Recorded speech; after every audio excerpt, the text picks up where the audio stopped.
All right, well, thanks everyone for heeding my call to take your seats. So let's get going.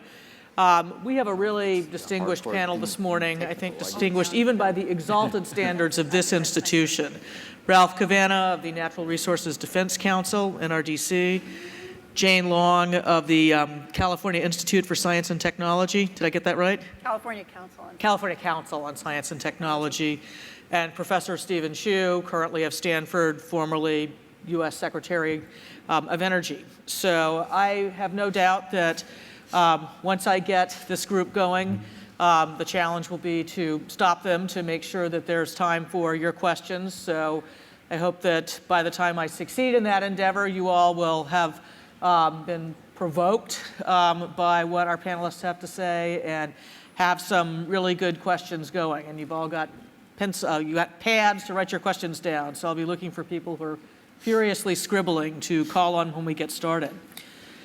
So I'm going to, just to warm things up, I'm going to pitch out a question that I think is kind of naturally follows from the title of this panel: Will renewable energy meet our policy goals and energy needs? Work that we have done at my company, Energy and Environmental Economics, published in Science Magazine and used to by both state agencies and utilities to understand long-term decarbonization needs for the U.S. economy, California economy, has demonstrated that there are really three technologically viable pathways to achieve deep decarbonization in the generation sector. Renewables, which of course are most favored in California, but also nuclear power and carbon capture and storage. So my question to the panelists is, for other states and countries that are less well endowed with renewables, perhaps would like to use locally sourced resources, or are more accepting of nuclear power, what is the role for California in promoting commercialization of carbon capture and storage, of next generation nuclear power? What should the role of the U.S. be internationally? So why don't we start? I know that Jane has written on this topic, so I'll start with her and then go to Professor Chu and then Ralph. So you want to start us off on that, Jane?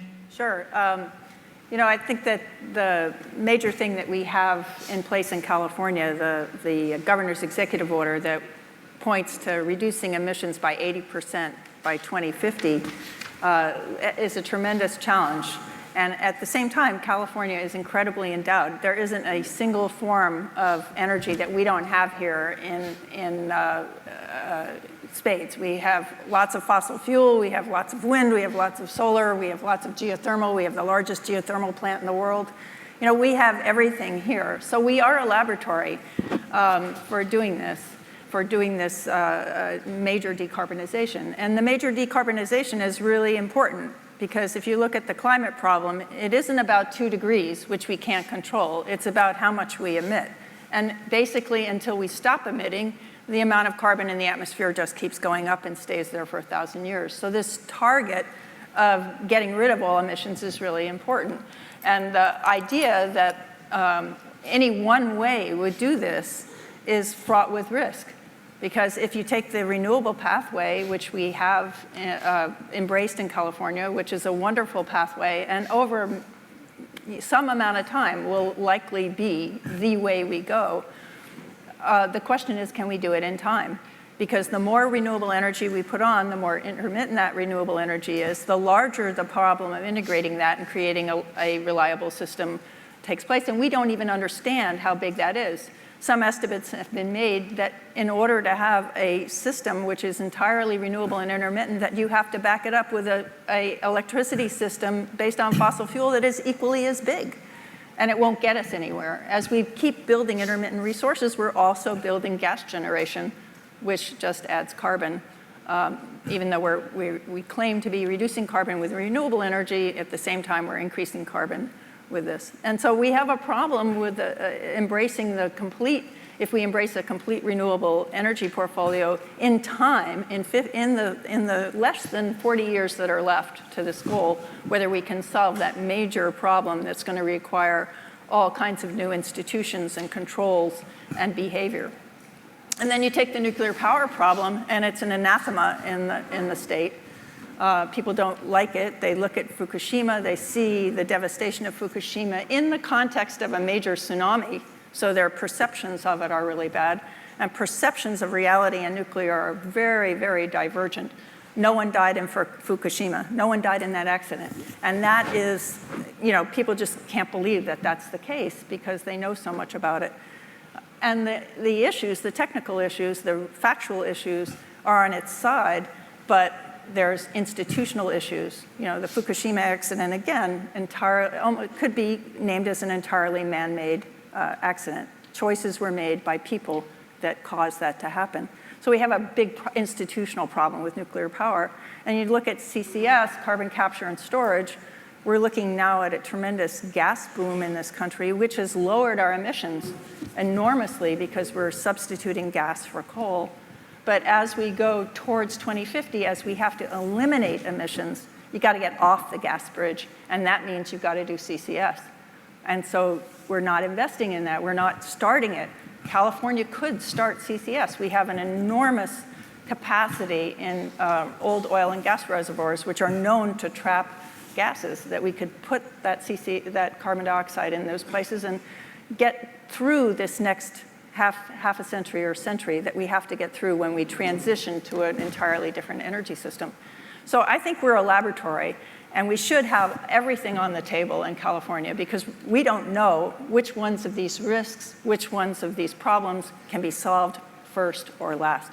And we don't have another century to solve this problem. We have to solve it in the next half century. So that's what I think. Great. Well, there's a lot to react to there. Professor Chu, care to weigh in? Sure. Yes, there's a lot of territory here. Let me just say that I think in terms of decreasing carbon emissions by 80% by mid-century, a lot of people say, nope, can't get here from there, can't get there from here. They live in Maine, right?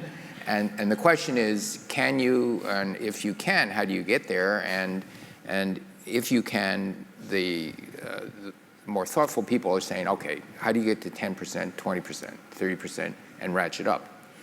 Look at the countries that do have intermittence at 20% of total output power, which are more isolated. They're not, let's say, tied to a major grid. So I would make a distinction between Denmark and Ireland.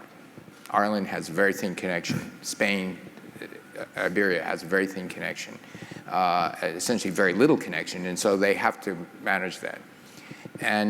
And watch what they are doing in order to go from, let's say, 20%, 20% renewables to 30, 40, 50%. What do they have to think about?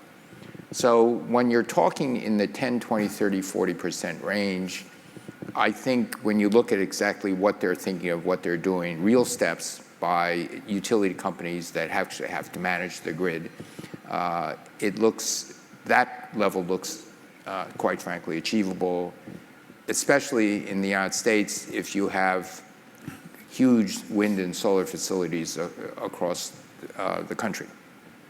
I'd love to go into the details of how one does this, but there are other issues. There's the day-night issue.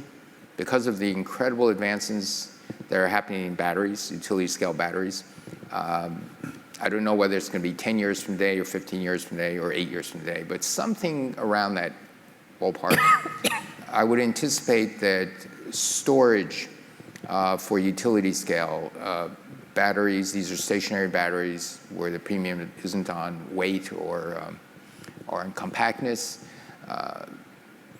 The crystal ball says somewhere between $200 a kilowatt hour to $100. That would be more in the 15-year range.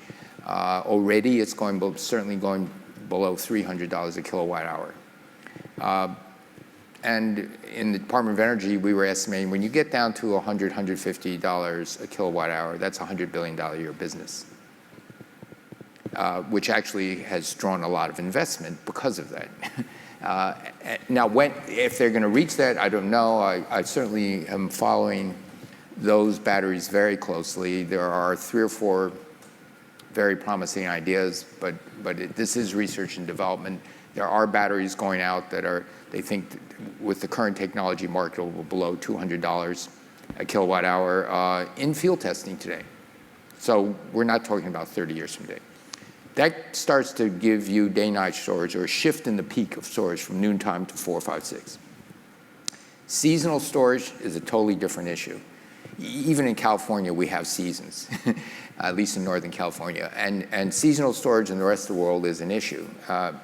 And so I would say that we will need fossil generation or some on-demand generation, 30, 40% on-demand generation in the next half century, for sure. And the question is, okay, how much cheaper does renewable have to be? Because when you have on-demand generation, that's an asset that's mostly sitting there.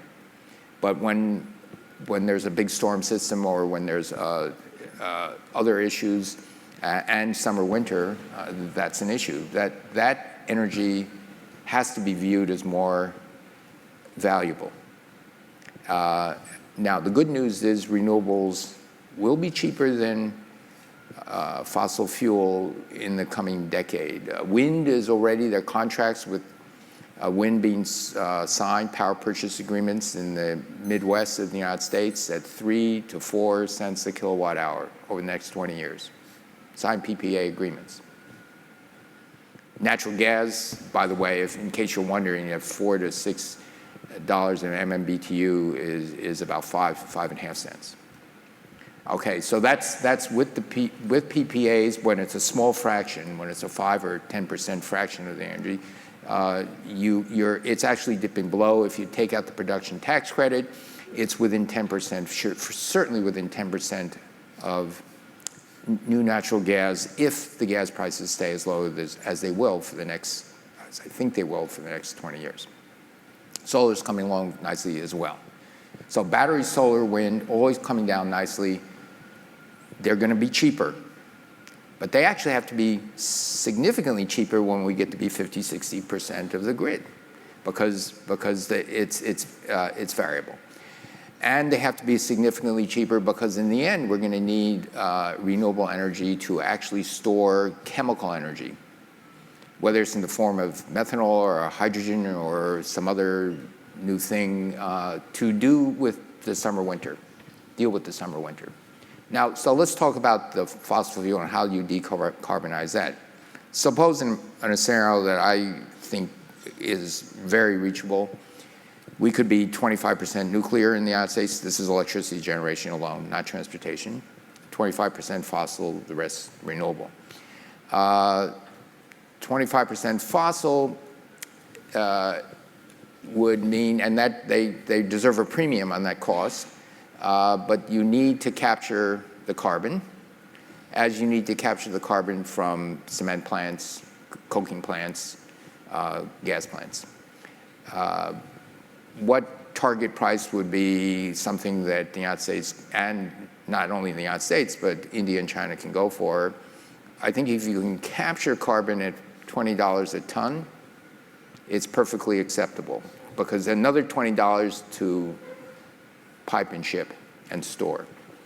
What does that add to the price of electricity? It could add 20%. To the price of electricity, the overall embedded, the full cost. But I get to multiply 0.2 times 0.25, because it's only a quarter of the energy, and then I come up with a palatable number, right? And the capture, and you've shrunk the carbon capture to 1/4. Can you get to 20 cents for capturing carbon? I don't know. I at least feel that it's within reach enough that I threw in with a carbon capture company. And since time is my most valuable asset, I'm not going to throw in with a company I think is 100 to 1 shot of succeeding, believe me. I could have thrown in for a lot of other companies that are doing quite well, thank you. The reason I threw in with this company is I think there is a shot, and if I can help them technically get there, I'd be willing to do it. So I'm very excited about what is possible. I have more mixed feelings about you have the technologies that are going the right direction, the right learning curves. In renewables and storage, in the ability to synchronize, all of those things. And then you have the other side, are all those pieces, which are now very complicated, going to be marshaled in the right way to actually take advantage of the lower cost solution. Repeat what I said, the lower cost solution by mid-century is this mixture.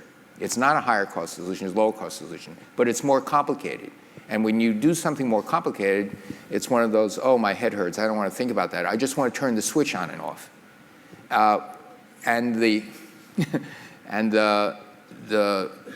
coordination of renewables and the storage and the mixture of local generation storage with long distance generation is complicated.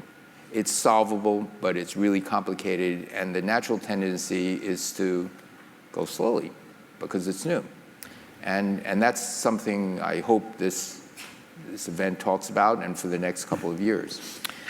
Thank you. Well, I think that's a perfect segue for Ralph. I think, Ralph, your bailiwick is institutions and public policy, utility planning, and help us figure out how we will marshal those resources and achieve the coordination that's necessary to get them all in place and get them to work together. So just before solving Steve Chu's problem, which I will cheerfully do at no additional cost, I feel obliged to point out, I cannot appear before a Stanford audience without observing that, yes, I'm from NRDC, but I was also the first male faculty spouse in the history of the Stanford Law School. And you can look it up. And I know that for the Stanford folks in the crowd, they'll be much more impressed by that than anything I might say by way of an environmental blessing on these proceedings.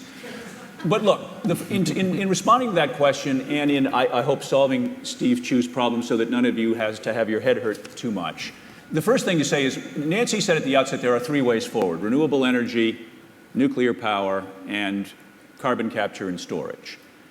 I am sitting at an event of the Precourt Energy Efficiency Center, and I am not going to sit still for that question for 1 second. The most important resource going forward, the more important resource than all three of those combined, is of course going to be energy efficiency, which California has demonstrated repeatedly. Art Rosenfeld, a great friend to everyone here, has his favorite slide, and if Steve were showing them, he would have showed it by now, is the one that compares the energy efficiency contribution to that of all other energy resources to the economy of the United States over the past 40 years. And it's not that energy efficiency is the largest single resource. It's that it's bigger than all of the rest of them combined.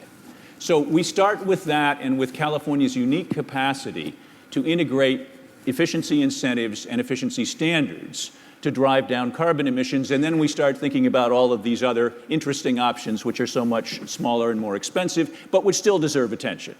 Now, as I do that, I think it is important to introduce the institution that has been missing from the conversation so far.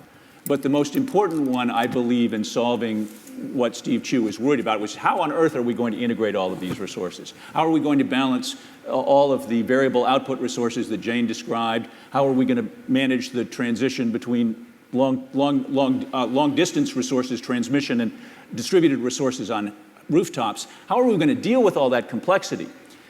There is an institution called the electric utility that happily for the most part, relieves all of the rest of us of having to have our heads hurt too much in thinking about this. And this is an institution that I happen to believe we need emphatically in addressing the concerns and the challenges that have been raised for this forum, and that Stanford audiences, Silicon Valley audiences, need to pay more attention to just how important they are and just how important their evolution will be. Now, when Jim Sweeney was introducing the proceedings, he got off a very gentle joke that got the usual wonderful response about just how ponderous, slow-moving, and unentrepreneurial utilities are. And yes, that response from this group in particular is one I had anticipated and understand completely. But they are critical partners in what we are trying to do together, in solving the problems that Jane and Steve were describing. And without them, it would be far more difficult to imagine how we could decarbonize the economy, how we could electrify with steadily improving environmental performance.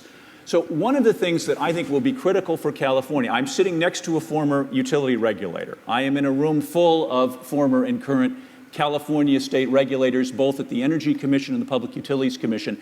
And I submit that they will be, in the end, among the most important figures for all of us to work with collectively, along with the utility leadership, to make sure, because this is the most important thing to say, it is not that we can dictate now what the mix will be that will get us to that low-carbon future. What is important is making sure that there are competent institutions involved in picking winners and losers on the merits and getting us there at the lowest possible cost with reliability and affordability that will also be crucial to California. Because the one thing that California does not want to do is demonstrate to the world that you can decarbonize at enormous cost with disrupted reliability.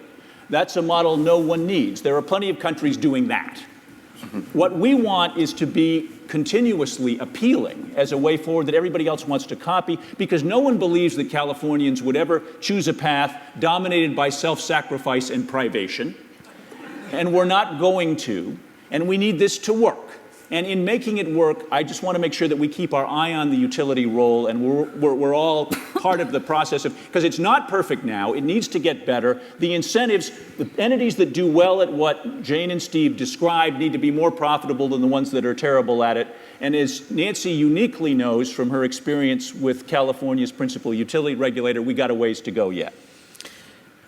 Indeed, we do. And you should comment on this. No, I think that the utility regulatory agencies in California and in the U.S. have really need to change up their game and raise it up to a new level to be able to operate in a world where we have to coordinate and deploy so many different types of resources. There's a lot of buzz and I think overheated rhetoric right now about the utility business model of the future. Is the utility even viable? But I think we also have to have a conversation about the regulatory model of the future and how can regulators be acting, I think, more to preserve options in the face of so much uncertainty about not only which technologies will work, but how well will they work together. So we need to have a regulatory framework that is one in which we can place bets on the table to keep lots of different options open, be nimble enough to respond to new information, both positive and negative, and really be able to chart a course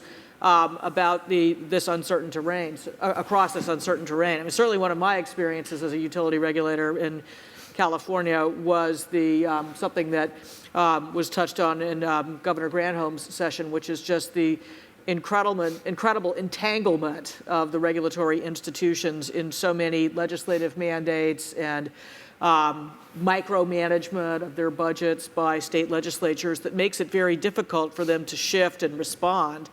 I've gone on record in prior occasions saying that I actually think there's something like a Laffer curve for due process, that there's actually such a thing as too much due process when you get to the point where there is so much public participation and so many opportunities to comment and participate in evidentiary hearings and so on and so forth that there's a crushing burden on participants to be able to keep up with it all and hire the lawyers and other experts necessary to make sense of it. And you get to the point where I think it's difficult to have really full and robust participation that's sufficient to inform good decisions. So I do think that there's a lot that needs to change in the regulatory model as well, and that we have to think about the role of the utilities and their business model in tandem with the role of regulators and who has those jobs and how empowered they are to plot that course across this uncertain terrain.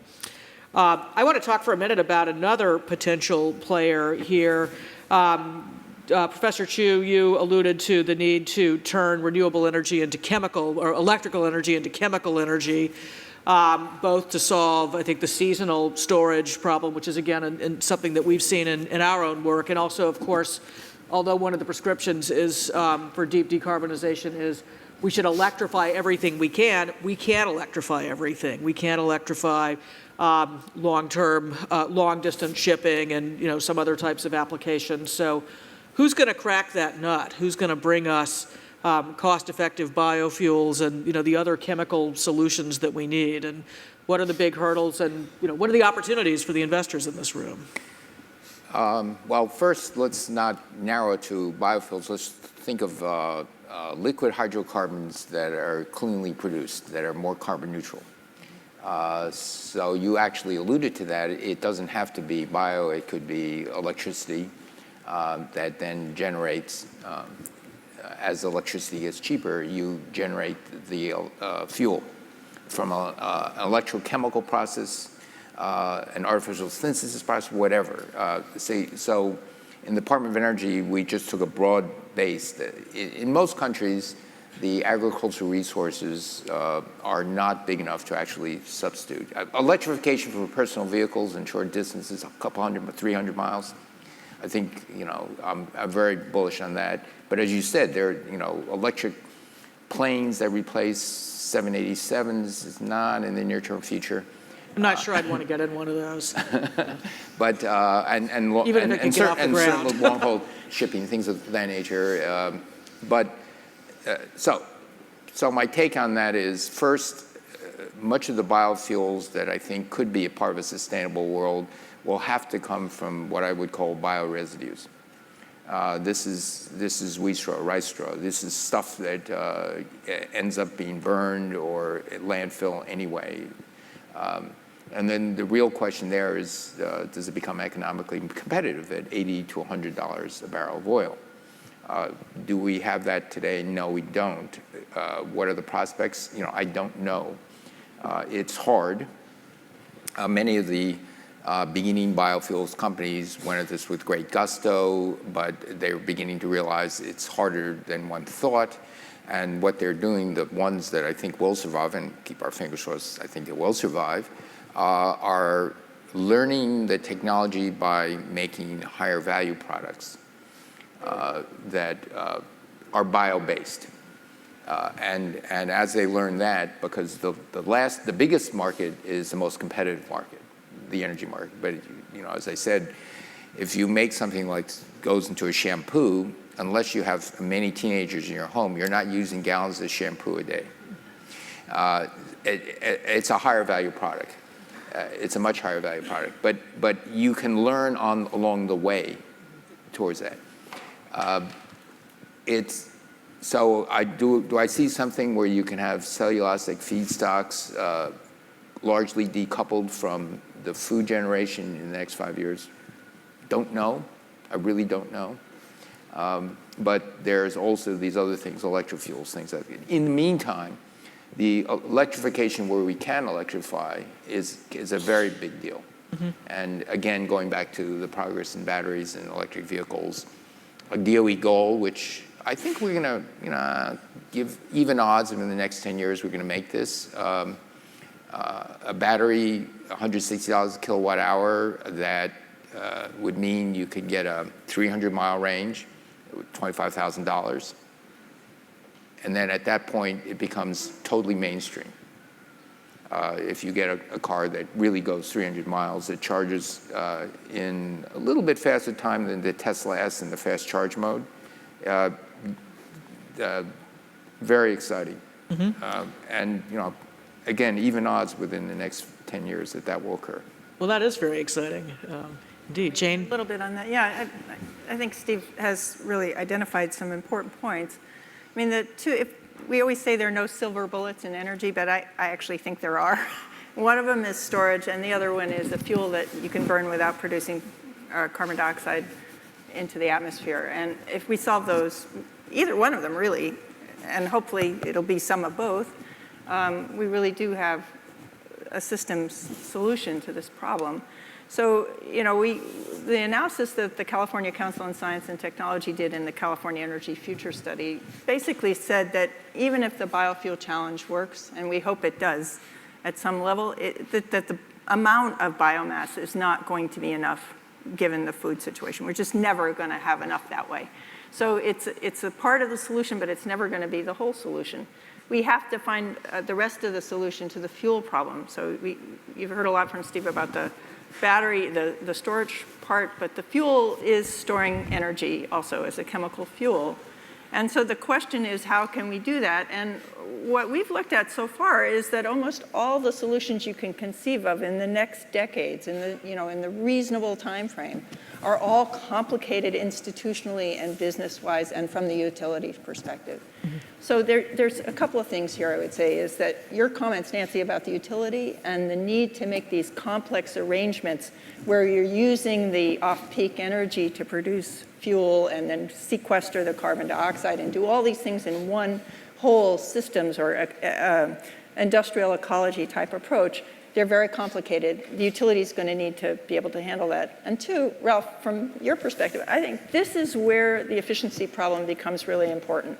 When you don't have the technology, when the technology isn't there, then it's really important not to use the energy in that perspective. So things like AB 375 that is planning how to do regional planning so that our transportation needs, our vehicle miles traveled, go down.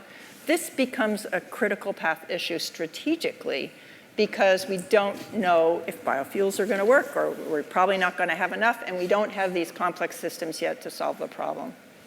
My very quick addendum, Jane was referring to Senate Bill 375, which some in this room helped with, which is, I think, going to be the most enduring legacy of Senator Steinberg. And it underscores also, in terms of what Steve said, for the environmental community, for NRDC, biofuels turns out to be an enormously diversified sector in terms specifically of carbon dioxide emissions. I wish it weren't the case. I wanted at the outset to be able to be an undifferentiated router for biofuels.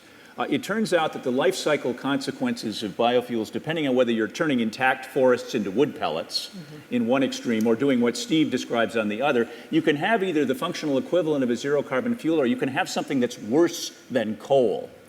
And it will be important, I think, for California in particular to continue insisting on getting that right. And I will just observe that most states at this point in their evolution in trying to promote renewables have made no real effort to get it right. Biofuels are simply treated as an undifferentiated positive from a renewable energy perspective, and we're going to have to get more sophisticated about that. And remember also that the biomass that goes into these fuels in California is not all going to energy. A lot of it's going to recycling. And the whole idea that we should assess the highest and best use of the biomass we have available for this has been resisted politically. So it's more complicated than just the energy system. Professor Chu? Let me just repeat something. I tried to lift it from biofuels to hydrocarbon fuels that are low carbon. So I'll say it again, electrofuels. Imagine, if you will, just pretend that someone or some people have figured out how to take electricity and turn it into a liquid hydrocarbon. So when the wind is blowing at night, think about liquid hydrocarbons. They very compact energies, or ships easily, inexpensive. We know how to use them. If you have excess, cheaper renewable energy, that's when you say, liquid hydrocarbon. I have a little tank next to my wind farm, my solar farm, my nuclear reactor, my whatever.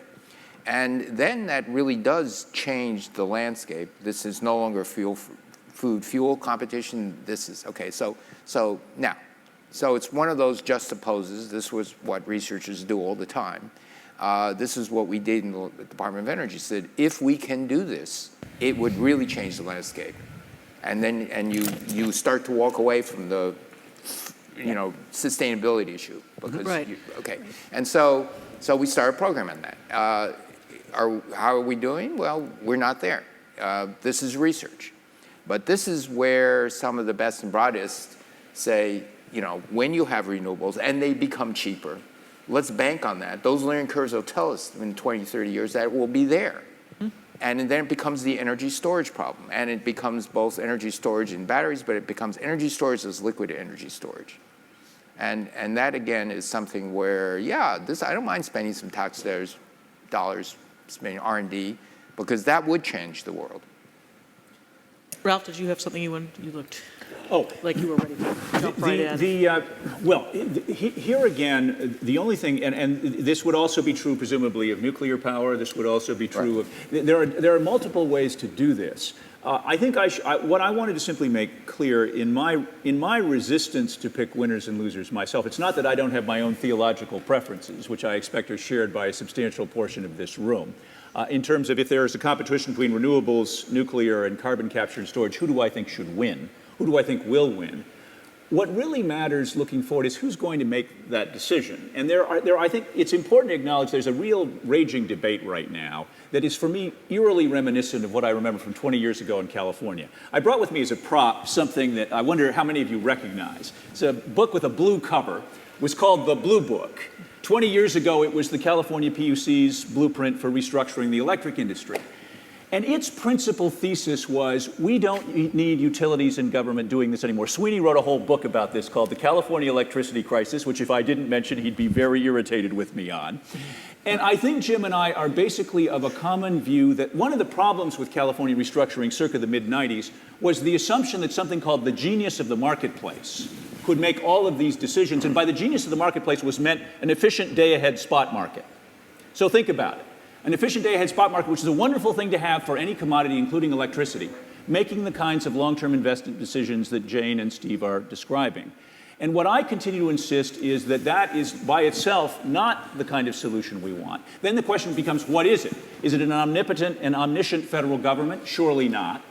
Isn't the best option we've got still the kind of long-term investor and portfolio manager that the California utilities, publicly owned and investor-owned, collectively represent? And I think, Nancy, this is another point to simply underscore the view that if not them, who? And 20 years ago, we tried something else, and it didn't come out very well. Well, just so there's clear, I don't think Ralph and I are in disagreement. Research is different than piloting. Okay, I was talking about research, something in a laboratory, small scale, inexpensive, figure what science can teach us.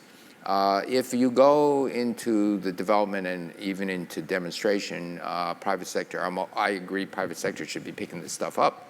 I will tell you, right now, the appetite for private sector is saying, electrofuels, that's pretty cool. What's the time scale? 10 years? Thank you very much. 5 years before the first scientific journal paper. Thank you very much. We'll invite you back in 5 years. So I'm talking about, research as in a longer time scale, because again, with the eye towards how do you get to the 2050 goal of one-fifth carbon emissions. So, Ralph, let me ask you a question. So one of the things that really concerns me is that I think these complicated arrangements, let's just take one, for example, which is called CCUS, so carbon capture, utilization, and storage. Mm-hmm. People have begun to feel that, are having a hard time getting carbon capture and storage started, so they want to use EOR, enhanced oil recovery, right, as a way to get some more cash into the system and get some experience with CCS.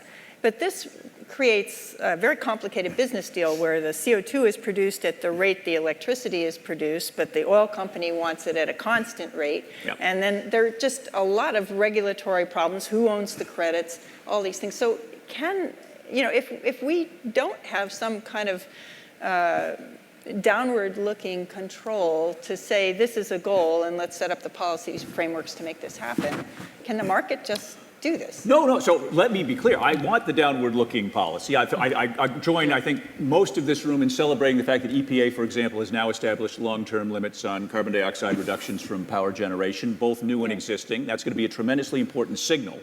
But then to the question of how to do this, interestingly enough, there is one place in the country where the experiment Jane just described is playing out. It's playing out with the Southern Company in Mississippi with a plant called the Kemper plant, where they build a chemical refinery instead of a power plant. They're taking the CO2, they're putting it into a pipeline, they're putting it into enhanced oil recovery. And initially, it's not going very well. It's the first time anybody's tried to do this. It's costing a lot more than anyone expected.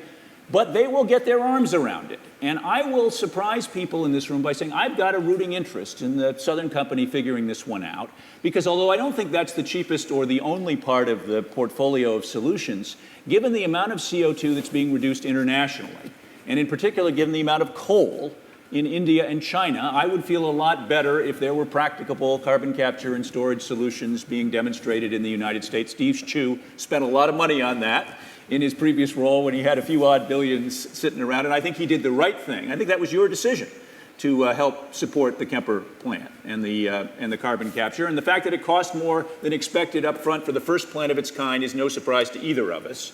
And I think in the end you'll want to take a bow on that one.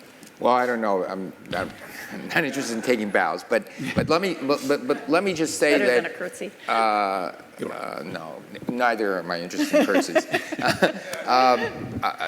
Here again, it's something where the carbon capture and as you march down we need to learn how to capture carbon in an economical way. If the first pass is in EOR, so be it. Because the larger thing is capturing carbon from point sources. Now, there are these issues, and people might feel conflicted. Well, you're capturing carbon to get more carbon out of the ground. What are you doing? But you have to remember, you're capturing carbon to drive yourself down the learning curve so that you can actually understand these things. In the end, there's another good technology coming along. It's called remote sensing. What does that have to do with EOR or everything? Well, an oil company might buy carbon at, let's say, $30 a ton. They may lose half of it underground. They want to capture it all back to get more oil and to reuse it, but they do lose it. Now, does it waft out somewhere in poorly sealed wells or in crevices and fractures?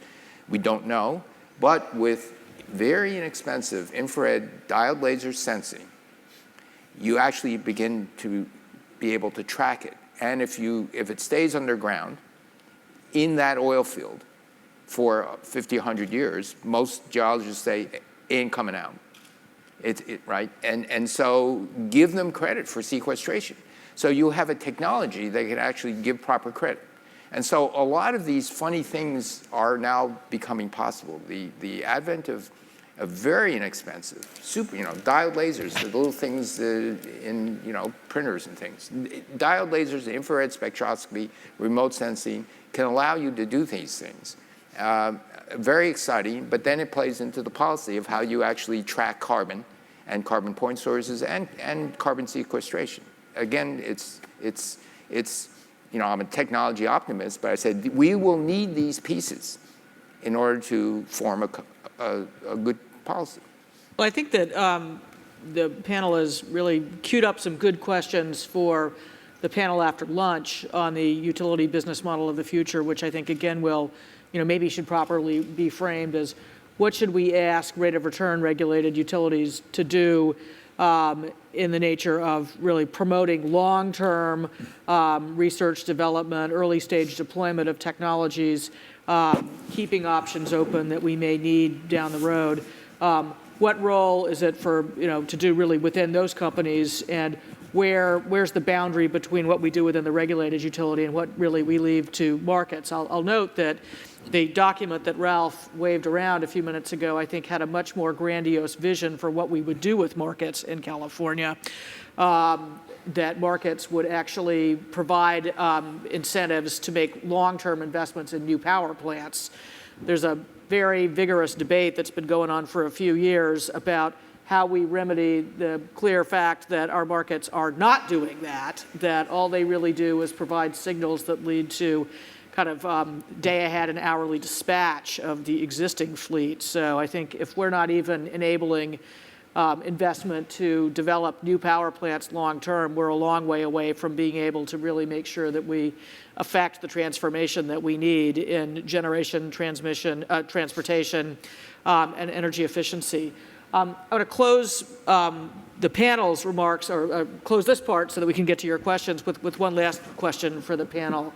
So we've touched on a lot of opportunities, potential avenues to the low carbon future.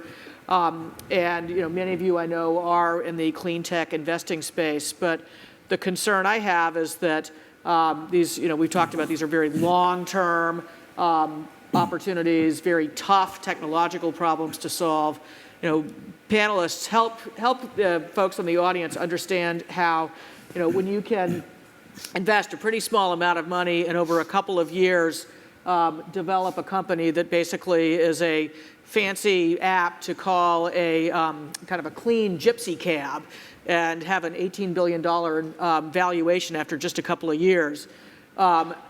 What do you have to say to the people out here who really, are sort of more aspirational, and the disruption that they want to bring about is that global transformation in energy and transportation? How can we get them how can we get them to stay the course and not just put their money down on the next new social media or crowdsourcing fad? Well, let me start. If you look at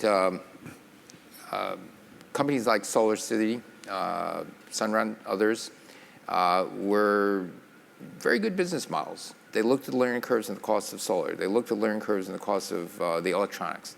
They're looking at the batteries. They look at how Germany installs stuff on rooftops and figured, oh, they only spend half the amount of time and labor cost to install in Germany versus the United States, so we should be able to learn something from that.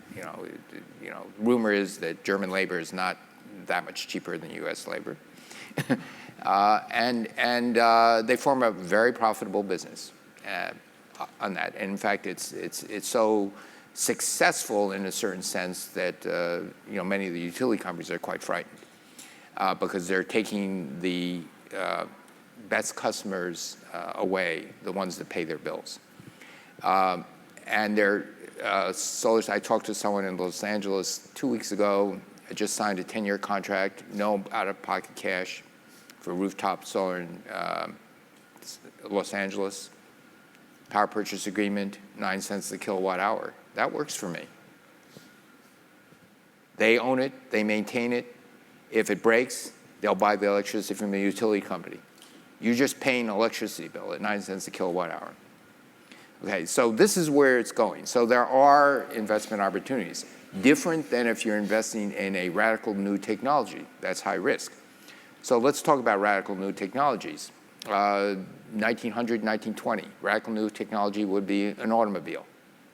It starts out with extravagantly expensive automobiles, Peugeot, Mercedes-Benz type automobiles. Radical risk. Someone comes along and says, I want to make a car that everyone could afford. So the market share goes up 100-fold, 1,000-fold. Okay? Ford was on its third company before he got it right. And so there were, by 1930 or 25, something like 130 automobile companies in the United States. Okay, there weren't, by 1960, there were kind of 3 with lots of different models, but by 1980, there were 3, and the number of chassis in each Chrysler Ford, collapsed to maybe 3 or 4 different chassis. They might have different labels on them, but they're saying, so that's a consolidation. Does that mean the technology failed? Quite the opposite. Look at computer technology. You look at a lot of technologies when they're really new and growing. Lots of flowering, lots of stuff, most of them fail. The ones that succeed do strike it rich. That's part of how technology gets developed. The more radical technologies, the car, the computer, the this or that. And so that's something that I think the investors just have to recognize. But there are other types of investments that say, I can ride piggyback on the technologies. The technology of making cheaper gold pans or supplying gold pans for Gold Rush. So there are all sorts of things I think that investors can invest in that help move the ball forward in getting to a more sustainable world. And it just depends on your appetite for risk and a bunch of other things. All right, that's a great segue to go to our questions from the audience. So we've got 3 Stanford students out there holding microphones. We have on the right, and where's my, right there in the middle, and then over here. So we have a question over here. Oh, okay. Why don't you go ahead? Yeah, Terry Clark with Fine Light. I'd like some comments from the panel, please, on Ralph's points. How do we go about setting an energy efficiency policy that I would call nimble or lean, like we have to be as a manufacturer, so that we drive to best practices more quickly and literally wring out the gap? It just seems from the outside to take so paralyzingly long to get those policies right. Maybe you can help us understand why that's so. Terry, I can't resist just starting it off by crediting Steve Chu with something important that all of you should know.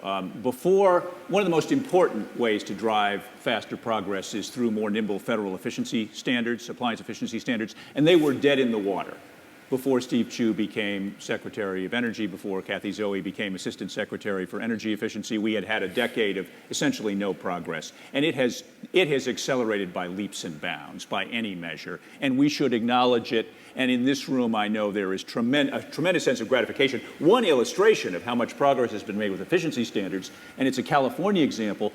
4 years ago, I was in this room, and there was a huge battle going on with the Consumer Electronics Association over whether California should establish minimum efficiency standards for flat-screen TVs that the federal government would then be in a position to follow up on. And the Consumer Electronics Association predicted with confidence that if California did this, there would be no televisions for sale in the state of California by this date. Today, flat-screen TVs have cut their electricity consumption 75% in response to that challenge. Before that, they weren't even labeled. And that is one of what I hope will become an encouraging host of illustrations that, yes, we can get better and more nimble at integrating incentives and standards, which is that's the magic sauce, along with some targeted R&D investment. And by the way, for the targeted R&D investment, fans in this room rejoice with us that about 2 weeks ago, a California court rejected the last challenge to California's Public Interest Research and Development Fund, which, Nancy, I believe you voted to set up at an earlier role. And that's the largest state-driven innovation fund in the country. It's $168 million a year. I think at one point, a predecessor of it invested in something like FineLight. And that was a good bet. There will be many more. So just to follow up on that, efficiency standards, minimum efficiency standards, very important.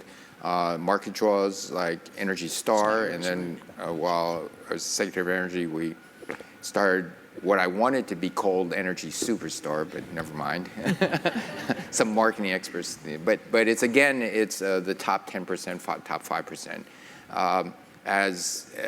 So Energy Star automatically now to most consumers means my total expense, purchase plus operating expense, is cheaper. The minimum standards is absolutely essential. While I was there, I talked to the energy efficiency people and said, okay, if you wanted to ask for anything, what would, in terms of what would you want? And they said, well, maybe we can go up 20%. No.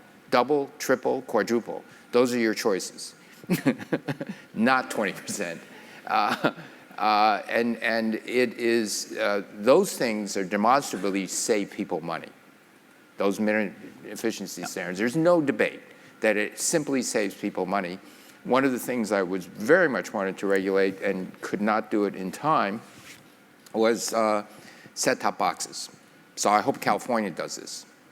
Because they waited for me to leave, and after I left, they signed an agreement that said we're not going to regulate these, and they're going to decrease the energy of set-top boxes by 10 to 40% by 2017.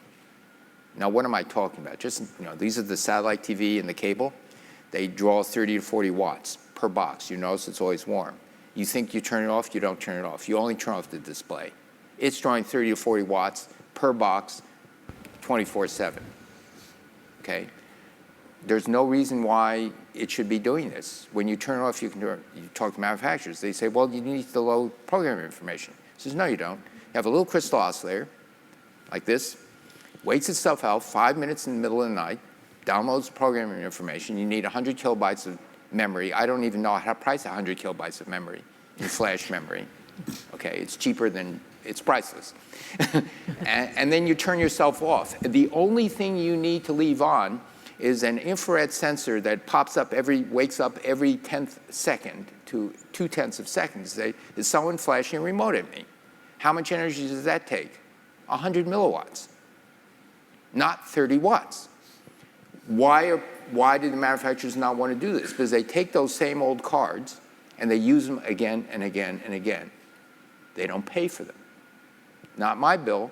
15 cents a kilowatt hour, and I'm going to lowball it. It's 100 watts 24/7. That's $130 per year. It's more like 150, 100, 200 per year per family's got 3 of these. How much is that in the United States? 90 million people. It's the equivalent of 10 1-gigawatt nuclear reactors, more than all the coal plants in Ohio. It's significant. Just to keep these things on, because the cable TVs don't pay for the electricity, there's a misalignment of incentive there.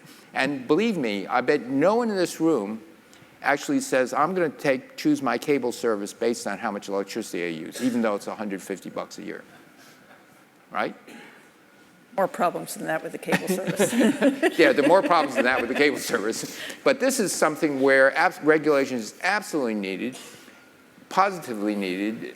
Sadly, the Department of Energy didn't do it. Had I stayed another 2 years, they would have put a regulation.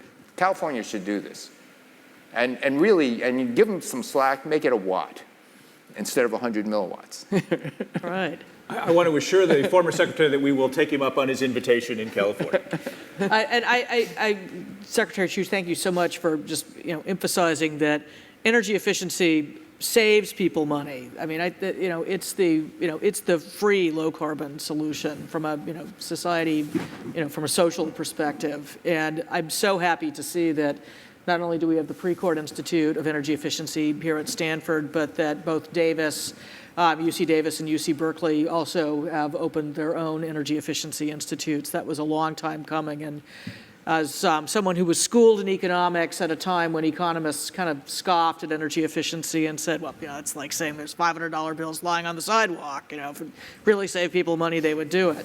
The profession has really turned around, and it's great that so many competent scholars, more than competent scholars, are focusing on this.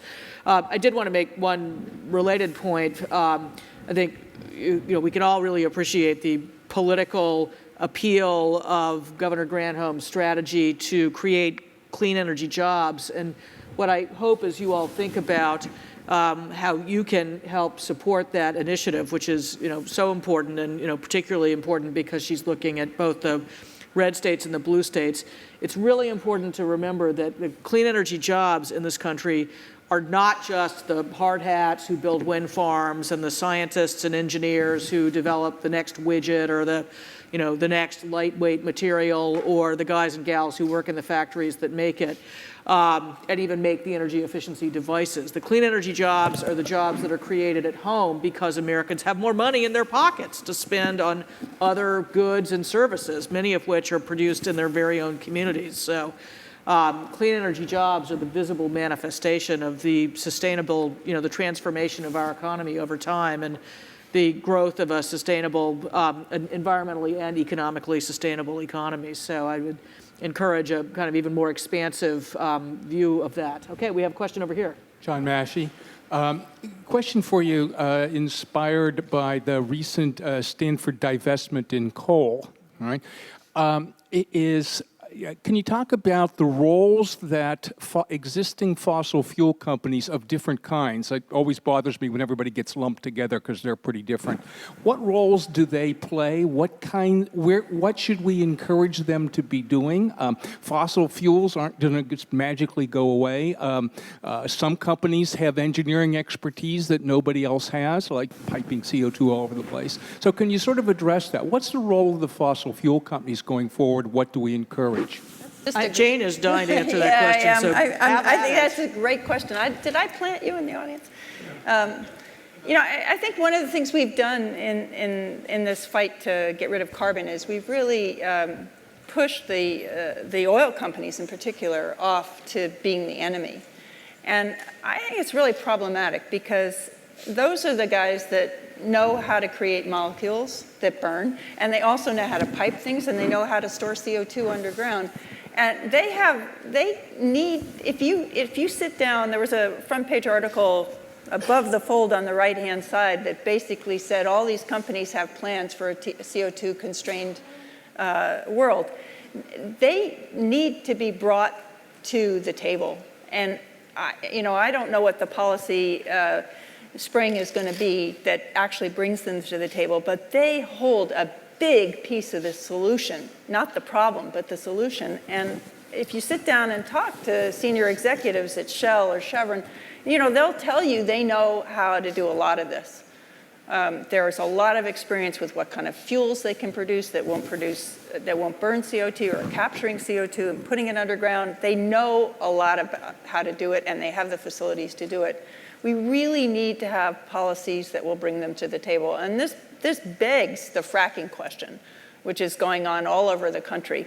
In my opinion, the fracking issue is it tends to be a proxy issue for being against fossil fuels. But really, methane, the production of natural gas, has brought down our emissions significantly. It's been one of the biggest factors in bringing down emissions in the United States. On the other hand, we can't talk about this being a bridge fuel without knowing how we're going to get off the bridge. And we've got to get these guys to start thinking about how they're going to participate in closing the cycle. And they can do it. They have the know-how, and they have the kind of industry at the scale that we need to do this. So it's a fantastic question. Thanks for asking it. Any further comments? Yeah, I would support Jane and your comment, actually. Not all fossil fuel sectors are the same. I think coal is acted a certain way consistently. And quite candidly, divesting from coal, it's worried. Many students ask me, and faculty members, what about oil and gas? I said, no, I'm not in favor of that. In fact, publicly, I would ask in front of student groups, no. That's the last thing you want is to push them into a corner. That they have an opportunity to step-by-step decarbonize, to make their refineries less carbon intensive, they have the technologies for carbon capture and sequestration. They have all these things. Most of the multinationals now have what's called a ghost price on carbon. Shell actually has an internal tax of $40 a ton right now, which actually will tax different business units, but the others, let's say ExxonMobil, will start, and by 2030, they're going to be at $60 a ton for long-term investment decisions. So if you look down at the multinationals, Chevron, Shell, Anacorp, just go down the list. Some of them don't tell us what the price is. They're recognizing that there is going to be a price on carbon, and at least they're going to make long-term investment decisions based on that. The next thing I want them to do is come out and tell the U.S. government, let's get this out in the open and give us some business certainty and a ramp of where it'll be. Hopefully, I would look to the oil and gas companies to actually say yes to the U.S. government. We need some certainty for the next 10, 20, 30 years. Let's start a ramp up, whether it's going to be a tax or a cap and trade, which in the California system will bracket the cost. So it doesn't go too high, it doesn't go too low. All good stuff. We need it. We need that price. We need some investment certainty. And then we look to them and say, all right, you have a lot of the bits and pieces. Help us. And it's your new business as well. I would say, yeah, the last thing you want to do is box them in a corner and paint them as just purely bad people, and that's it. Because the last thing you want is that. There are now students here, but when I do talk to students, I also, they're kind of a little shocked that I would, say that, but, it's good for them to hear that. Oh, I think you'll still get students. But let me offer just a slightly different perspective. I agree that it is possible to imagine a future in which major fossil fuel companies make a huge contribution to carbon reduction. The difficulty is that so much imagination is required at the moment in order to get there. And you see things like, you see major oil companies going out of biofuels, going out of energy efficiency in one case. And what I think the challenge back, say, to a major oil company today is, do you have a business plan that allows you and your shareholders to thrive in a world that has carbon constraints, where if you believe the IPCC, only about another 500 billion tons of CO2 can come out of the ground of more than 2.5 trillion tons of reserves? If you believe that, and I think certainly none of the management of the major oil companies or the coal companies have disputed it, then what's the business plan that allows you to be profitable within the constraints of a carbon budget like that? Now, I don't think that should be an impossible question for them to answer. I think Steve and Jane have begun to describe the way that they would help a major oil or coal company answer it. But that really needs to be the challenge right now, the public challenge. Show us that business plan. But the other thing I would say, it also it is important to differentiate different kinds of, the utilities are fossil fuel companies. The utilities are investing aggressively, I would argue, by and large, and there's plenty of progress still to be done, in continuous improvement in carbon performance. They are clearly part of the solution. And I don't want to lump them in with, quote, the fossil fuel companies for this purpose, because I think there you can see some decisive evidence of progress that's occurring and of committed managements that have bought in. You are not seeing it nearly enough outside the utility sector, and I hope there will be more hard questions like that at shareholder meetings. But I think that question, of whether or not they have plans, I think they do have plans. I think the issue is much more kind of schizophrenia among the companies. Almost all resource companies, mining companies, oil companies, they have bunker mentalities. They have inside, they'll have a strategy, they'll think about how they're going to deal. As Steve has explained, they understand what their business plan is going to be in a carbon-constrained world. On the outside, they're fighting having a carbon-constrained world. And that bunker mentality, when we keep pushing them as being the evil part of the system, I think we keep creating this bunker mentality. I don't know what the answer is to stop it, but I think it's more of a social science or a political science problem than anything I understand. But it's just I don't believe, Ralph, that they don't know how. I think they do know how. They've thought about it a lot. But the problem is the social structure and cultural structure of the companies. No, we need to, it's plan B. We need plan B to become plan A. Right. Is essentially the question. Right. I think we have time for one more question, and I see one over here. So we'll take that question, and then we'll close and give everyone a chance to get some lunch. Can you stand up and tell us who you are? How viable are... Can you stand up and tell us who you are? No. Tim Hopwood, I'm a student. How viable are self-sustaining buildings in the future as versus a large grid system? Yeah. Great question. A good one on which to close. So let me be provocative and say I have been for 30 years hearing about how hordes of Americans were about to abandon the grid for a return to a self-sustaining, puritanical existence. And I didn't believe it then, and I don't believe it now. I think that there are real environmental and social advantages to big, resilient grids that most people are not going to want to give up on. And remember, when Steve was telling you about the solar business model that he found appealing, it was people who were absolutely going to Solar City and its competitors, putting lots of great stuff on their roofs, but staying connected to the grid. And the great issue now that I think the solar industry and utilities together will find a way to solve is how to equitably distribute the costs of grid enhancement among everybody involved so that the system can continue to expand and get better and more resilient. It's not going to be about islanding and death spirals. It is important, therefore, I did not answer the question for investment advice, and I'm the last place most of those in this room would turn to for it. But distrust people who give you a business model based on the disruption and the displacement of the electrical grid. Because virtually every exciting technology that we will talk about today that Steve and Jane have mentioned is really, I think, a grid enhancement, not a grid replacement. And that the best way for all of this to happen is for there to be a productive and competent orchestra conductor who's knitting it all together. And in doing that, people will, I think, want even more to stay connected. They will not want to assume management of their full electricity portfolio or their household electricity reliability. As one sage once said, that breaks down the minute the house goes black and you're sent down with a flashlight to figure out what's wrong. And it reminds me finally, I guess this will be my last word today, when I was involved in a debate over the Blue Book. I was up here with one of the proponents for Genius of the Marketplace Solves Everything and someone who was dismissive of utilities in their role. And I was trying to push back against the Genius of the Marketplace, and I said, what's in this for my mother? A patent rhetorical device. And he was ready for that question, and his answer was, for the first time in history, under this new system, your mother is going to be able to hedge her fuel price risks in the marketplace.